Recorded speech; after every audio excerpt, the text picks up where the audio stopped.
जो हमारे जीवन में है, एक सर्जिकल स्ट्राइक मोदी जी हमारी उन परेशानियों पे चला दीजिए, बस एक बार चला दीजिए। वो हमारी परेशानियां, हमारी दुविधाएं, हमारा ये तप जप सब समाप्त कर दीजिए और वो एक सर्जिकल स्ट्राइक हम पर भी कर दीजिए।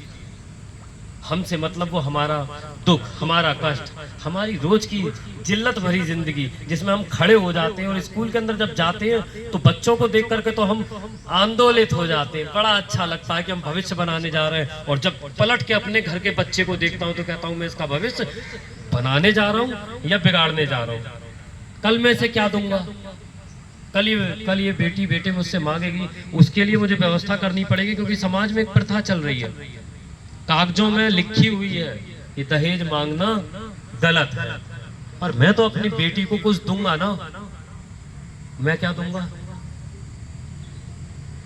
मैं खाली हाथ, मैं उसे क्या दूंगा जब मैं उसके हाथ पीले करूंगा? क्या दूंगा कन्यादान के वक्त? आंसू? आप भी अपने यहाँ पर गोरखपुर में कन्यादान करवा देते हैं, भरपूर देते हैं, तो मुझे भी तो कुछ ऐसा दे दीजिए कि मेरी बेटी जब ससुराल जाए तो वो पलट के जब कहे तो अपने ससुराल में जब वो पैर रखे तो वो ये गर्व से कह सके कि मैं पीछे से भरी पूरी आई हूं, खाली नहीं आई हूं। जब मेरा बेटा खड़ा हो के मेरी तरफ देखे तो वो ऐसा ना कहे कि मेरी पत्नी हो और मेरी तस्वीर फोटो लगी और वो कहे कि कुछ कर नहीं पाया मेरे लिए। उसकी माँ कोने में बैठ के ये सुन ना पाए, इतना तो कर दो कि ये आदमी कुछ कर नहीं पाया, मेरा बाप मेरे लिए कुछ कर नहीं पाया। सीधा सीधा बोल रहा हूँ योगी जी, और ये बात आप तक पहुंच जानी चाहिए। हृदय तो धक धक धक आपका भी धड़क रहा है और मेरा भी धड़क रहा है। ये खाल है, जलती है यहाँ धूप में बैठने पर, ये पसीना यहाँ के बाद चुभता है। हम उधर भी मेहनत कर रहे हैं और आज आपको खुश करने के लिए यहाँ बैठ के भी मेहनत कर रहे हैं। बोलो साथियों, कर रहे हैं कि नहीं कर रहे हैं? कर रहे हैं। किसके लिए कर रहे हैं बताइए? बोलिए। बच्चों के लिए कर रहे हैं, परिवार के लिए कर रहे हैं, हम इस समाज के लिए भी कर रहे हैं। हमने अपना जीवन लगाया है इस समाज में, उतना हमें वापस नहीं मिला। एक नौकरी करने के लिए आप कहते हैं कि आप सरकारी तंत्र आपका है ना, आप ही तो नौकरी के लिए कहते हैं। समाज को चलाने के लिए आपने प्रशासन बनाया है, उस प्रशासन में व्यक्ति है, व्यक्ति काम करता है, उस काम के बदले उसको धन मिलता है और उसका घर परिवार चलता है। ये एक प्रथा चली आ रही है। मैं भी काम करता हूँ, मैं भी विद्यालय में जाता हूँ, मैं भी बच्चों को पढ़ाता हूँ, अध्यापक के बराबर बैठता हूँ, पर मुझे कुछ भी नहीं मिलता है। क्या करूँ उस 10,000 का, जहाँ 50 रुपए लीटर, 52 रुपए लीटर दूध है। आज मैं आपसे एक बात और पूछना चाहता हूँ कि एक डाइट की कीमत कितनी है? स्वस्थ रहने के लिए एक व्यक्ति को कितना रुपया खर्च करने के लिए बताया गया है? एक फल तो खा ही सकता है ना, स्कूल में खिलाने के लिए बताया है ना एक फल, बच्चों को आप ही ने दिया है ना एक फल।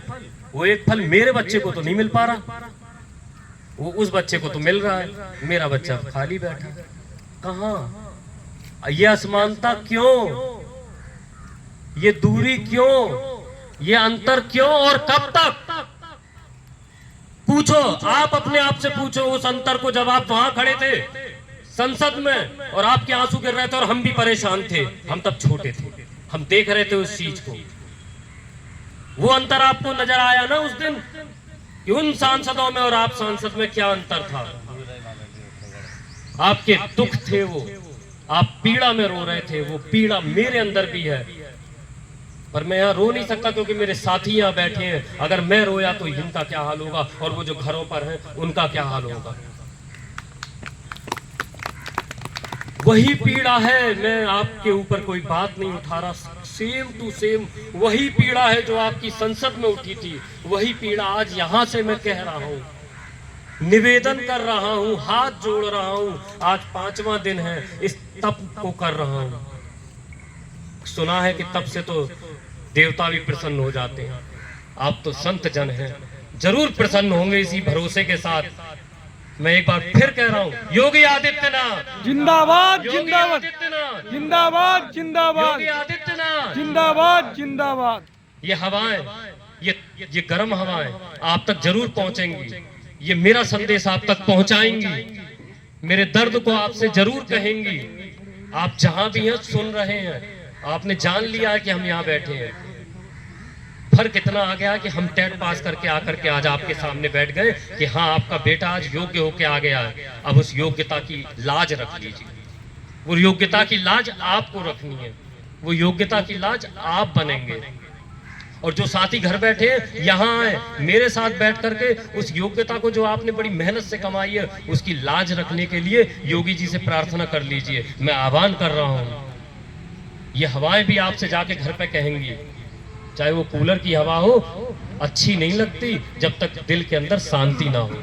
हम देखते हैं कि आप हमारे मैसेज पढ़ लेते हो रात को 1:30 बजे, क्योंकि हमें नींद नहीं आ रही है। हमें सुबह की तैयारी करनी होती है, रात के समापन के बाद अगले दिन की हमें चिंताएं सताने लगती हैं कि हमें आना है, आप लोगों की जैसे तैसे यहाँ व्यवस्था करनी है। हमें नींद नहीं आ रही तो हम देखते हैं आप हमारे मैसेज पढ़ लेते हो, तो इसका मतलब आपकी नींद पूरी नहीं हो रही। आपको तो सो जाना चाहिए था, सुबह 4-5 बजे जगना था। आप 1:30 बजे जग के क्या कर रहे हो?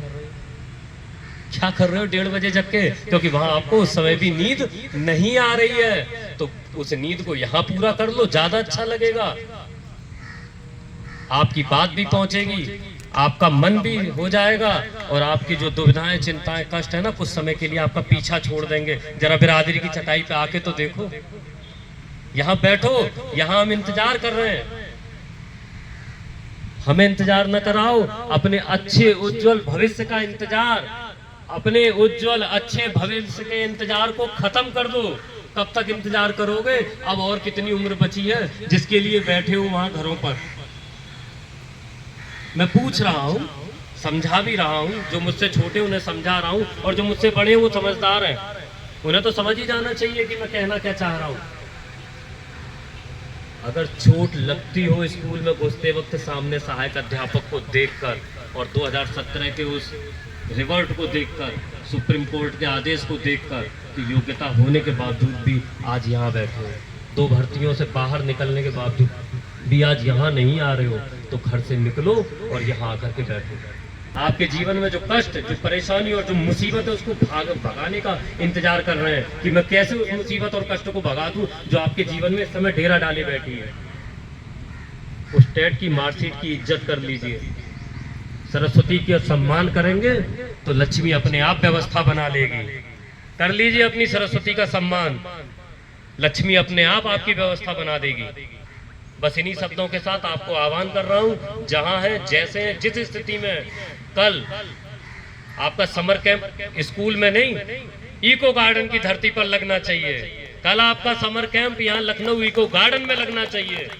परसों 2 जून की रोटी का सवाल है, जिसके लिए हर व्यक्ति जीता है, अपने बच्चे को भी सिखाता है कि बेटा याद रखना, ये रोटियां मैं तभी तक दे पा रहा हूँ जब तक तू सबल नहीं है, और जिस दिन तू सामर्थ्यवान हो जाए तो खुद कमाना, मुझे भी खिलाना, क्योंकि इसी के लिए संसार ऐसे ही चल रहा है।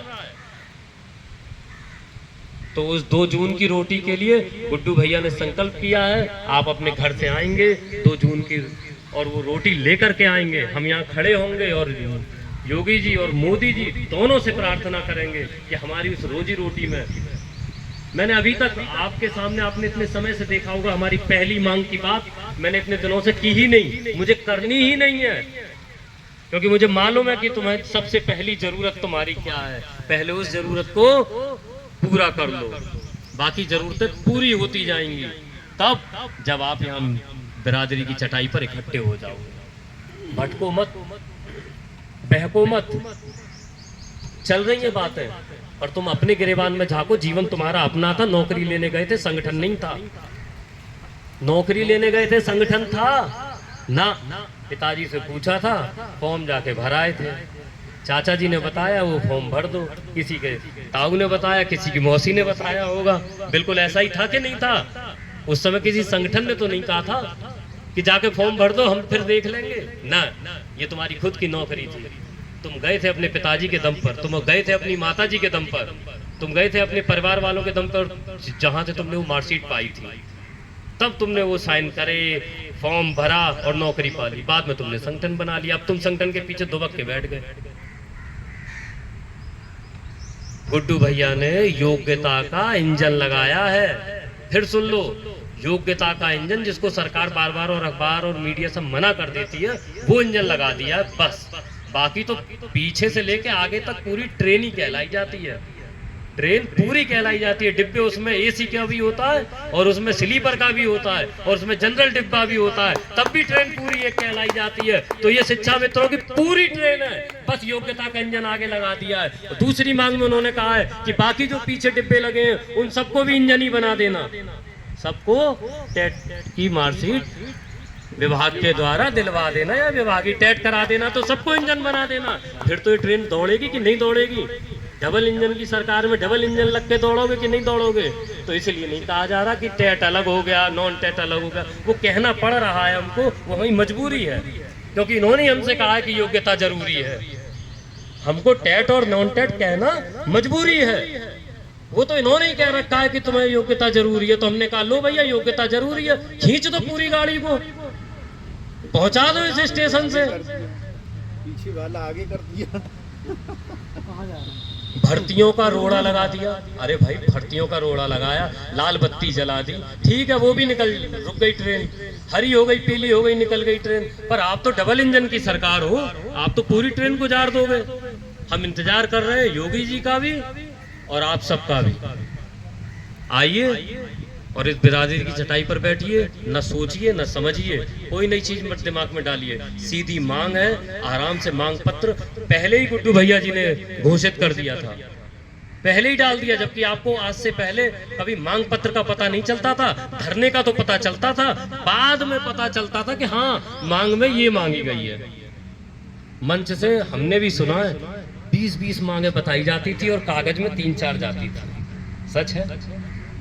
सच है या नहीं है? उवैद भैया आप बताओ, मन से 20-20 मांगे बताते थे कि ये मांगा, ये और वो, और उसके बाद अंदर। लेकिन गुड्डू भैया तो इतनी स्पष्टता, इतनी ईमानदारी कहाँ से लाओगे? इतनी ईमानदारी लाना आसान नहीं है। हाँ सत्य, हमने कहा ना, आप भी कहते हो सत्य के बारे में, क्या कहते हैं भैया? होगा सत्य परेशान हो सकता है मगर पराजित नहीं हो सकता, और ये सत्य बैठा है यहाँ, ये परेशान भी नहीं है और पराजित भी नहीं है। बस इंतजार है कि आप सब आइए और अपनी मांग, अपना दर्द, अपना दुख यहाँ बांटिए, और वो जो टेंशन में आप जी रहे हैं उसे बाहर निकालिए। उस चीज को यहाँ आएंगे, खुशी पाएंगे, नई उत्साह में भर जाएंगे, और जो घर की परेशानियां हैं वो सब भी हल्की होती चली जाए। नई ऊर्जा लीजिए और अपना योग्यता का जो पैमाना तय किया गया है उसको योगी जी तक पहुंचाने में हम सब लोगों का एक साथ सामूहिक प्रयास होना चाहिए। हमें भी लगे कि हम भी कुछ कर गुजरे। क्यों गुड्डू भैया?